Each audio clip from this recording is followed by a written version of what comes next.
എല്ലാവരും എന്നോട് ചോദിച്ചിട്ടുണ്ടായിരുന്നു എൻ്റെ വീട് കാണണമെന്ന്. ഓക്കെ, അപ്പം നമുക്ക് നമ്മുടെ വീട് കാണാം. ഓക്കെ, അപ്പോൾ ഇതാണ് എൻ്റെ മുറി കേട്ടോ, ഞങ്ങളുടെ റൂം. ഓക്കെ, ഇത് മോൻ്റെ റൂമാട്ടോ. ഇത് നമ്മുടെ പൂജാമുറി.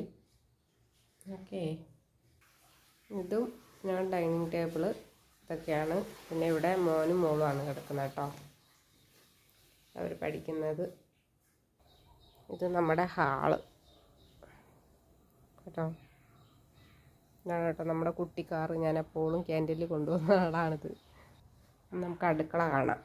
അപ്പോൾ ഇതാണ് കേട്ടോ നമ്മുടെ അടുക്കള. അടുക്കളയിൽ ഇത് അച്ചാറിട്ട് വെച്ചിട്ടുണ്ട് ചേച്ചി. ഇത് നമ്മുടെ ക്യാൻറ്റീനിലേക്കുള്ള വലിയ മുളകെല്ലാം മേടിച്ച് വെച്ചിരിക്കുകയാണ് പൊടിക്കാൻ കൊടുക്കാൻ. നമ്മൾ ചിക്കനുള്ള സവോളയൊക്കെ അരിഞ്ഞ് വെച്ചിട്ടുണ്ട്. നമുക്ക് കുടിക്കാനുള്ള ചായ ഇട്ട് വെച്ചേക്കാണ് ചേച്ചി. കണ്ടോ, നമുക്ക് ദോശ കഴിക്കാൻ